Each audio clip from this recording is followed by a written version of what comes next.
Guys, we're back with more content. Last month we kind of took off, took a little break.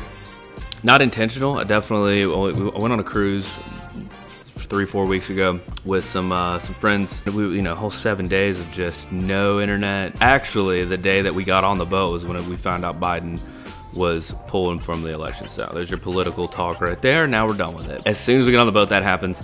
Hop on the boat, nothing for 7 days, no contact. The only thing we did was, FaceTime Brew on the occasion, which was, must have. I definitely missed the hell out of him. Mom and Daddy definitely needed a break. We needed a vacation, and just when I say vacation, I literally mean like we needed to be able to just go chill and like not have any responsibilities or any concerns, and just like enjoy each other's presence. It was dope. It was it was an incredible trip. Like I said, missed Brew.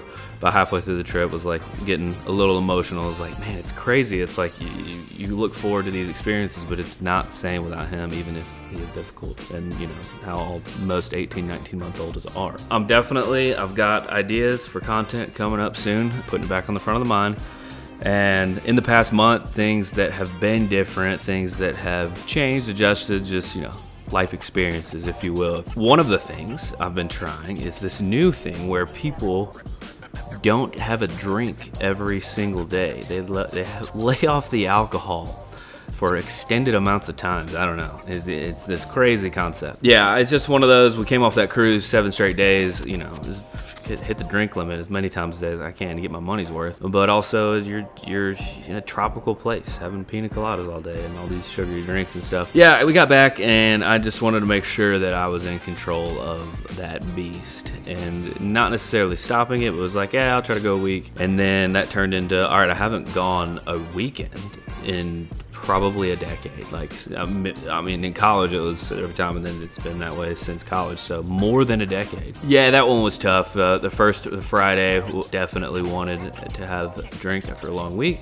and then Saturday we actually went out on the pontoon boat, so that's even more difficult to be out on the water and not enjoy a cold beer. It was a really good, accomplishing feeling. I felt physically good. I mean, my blood pressure, like, physically felt lower, which is kind of crazy. It wasn't just like actively drinking made my blood pressure rise, but it definitely didn't help.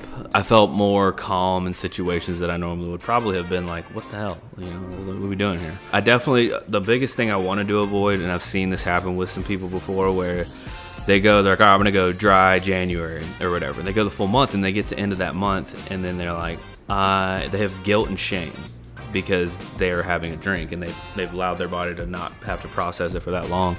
I didn't want any part of that. So that's why I wasn't really like talking about this much. It just wasn't a conversation that I was trying to have, because I wasn't trying to set expectations with anyone else or myself on it. I was just like, yeah, I'm just not gonna drink for a little bit and see how I feel. And yeah, it makes it easier on the wallet too, so you save some bucks there. I didn't want to have that guilt and shame. Definitely, we just had Emily's birthday weekend, and we had drinks the whole weekend. We went on the boat. We went horseback riding. That was sick.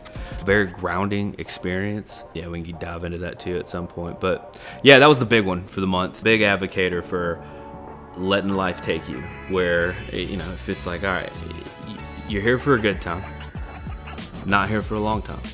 And that's part of it. I mean, it's definitely a poison that people put in their bodies, but they're for a reason. It's so, I honestly, like, it's the best social tool to have in the hand, like a cold drink, and you're sharing that bonding experience with someone, and you just, you're having a good time. It's like the tool that allows you to know, like, I'm not working, there's no pressures of, like, just the world and life, how everything is right now. It's like, the thing I'm worried about right now is how quickly is this cold beer going down. That's just something that I find joy out of in life. And so, yeah, we'll keep that rolling. Definitely just more mindful of it, try not to every day, and just being in control of any kind of substance to the best of my ability. It's hard because I'm always looking for a good time. But yeah, so did that. We got back.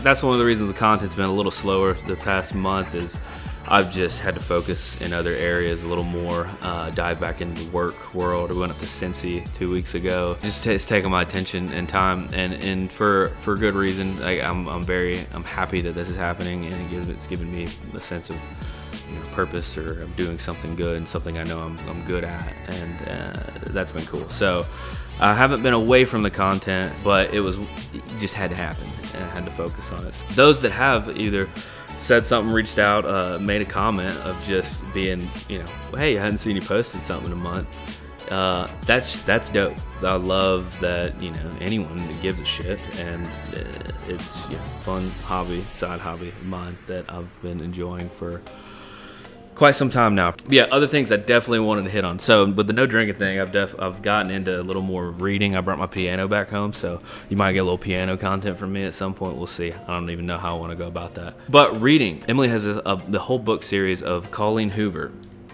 So Colleen Hoover does the new movie that just came out, It Ends With Us, with Blake Lively. That's her. It's based off of Colleen Hoover's book. So It Ends With Us is at the house, and then also Verity is at the house. I read Verity in like 2 days, and let me tell you, you gotta read it. It's a quick read, but it's like a thriller, and it's about this girl who goes and subs in for this one woman who's an author of this, think J.K. Rowling, like massive book series, but she's been like paralyzed and just on her deathbed, and she needs someone to come finish it. So that's who in the book, I think Lowen might have been her name. She's writing for Verity, who's that author that's now, incapacitated, can't do it. Well, she goes and lives in her home, and slowly kind of starts falling in love with her husband who's there, but also she finds this journal that dives into some horrific thoughts as from her perspective, from Verity's perspective, when she was mom to these 3 kids they have. And you find out very early that her 2 oldest, they're twins, they had died like within 6 months of each other. So you start to read this journal and what's going on in it, and shit, it's crazy. Not beyond that, like Colleen Hoover is known for like her books are very risque sexual too, and it's interesting because it is in the perspective of this woman, but I mean it's a woman's porn almost. The words are just like, yeah, like you definitely you're horny. Yeah, you are horny. But great book overall. I loved it. It was fun chatting with them about that one. That was one she's been wanting me to read for a while, but I hadn't picked it up yet. So I got to do that, and it was dope.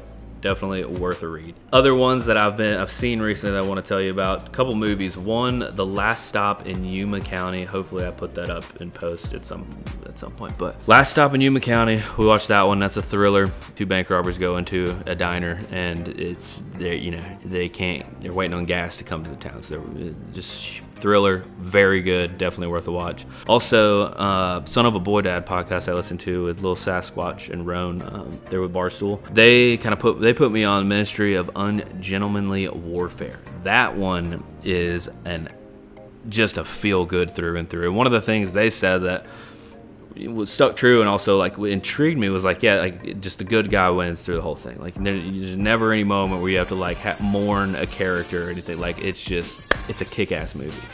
Highly suggest that one. I totally agree with that. That was a fun one through and through. We watched Challengers with Zendaya. Nope, not for me. I did not find it good really at all. And I'm curious, because it got really good reviews. I'm curious what it was. Maybe it was supposed to be more of the emotional drama of the sexual tension between her and these 2 tennis players, but it just wasn't what I was looking for. Inside Out 2 is out for rent or buy right now. I'm sure it'll go to Disney Plus in a month or so, but gotta get on that. We definitely got it here.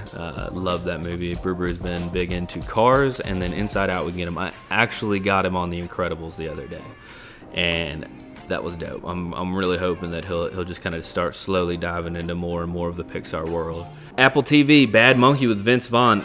It's alright. I mean, I'm gonna keep watching. I love Vince Vaughn, but he plays the same character in most of the things he does. It's got a little bit of humor. It's supposed to be a comedy, I think, but it's like thriller based where he's trying to solve this murder and he's got his own issues going on too. But got my attention right now. I'll report back as soon as you know, more eps come out, or if things shift one way or the other. But last but not least, one thing we're putting together that's going to be a ton of fun and I'm super pumped about is Among Us night. So make sure if you want to get in on playing some Among Us, go to the Discord, type in the general chat, like, well, let's get a date going. We're looking for like 7 or 8 players just to mess around and play some Among Us some nights. So yeah, the Discord's been kind of popping lately. We're gonna keep, you know, being open ears and trying to virtually hang out as much as we can, because, you know, how else are we gonna do it right now? I'll miss you guys. Coming back with the content as always. I love you. I'm proud of you. Peace.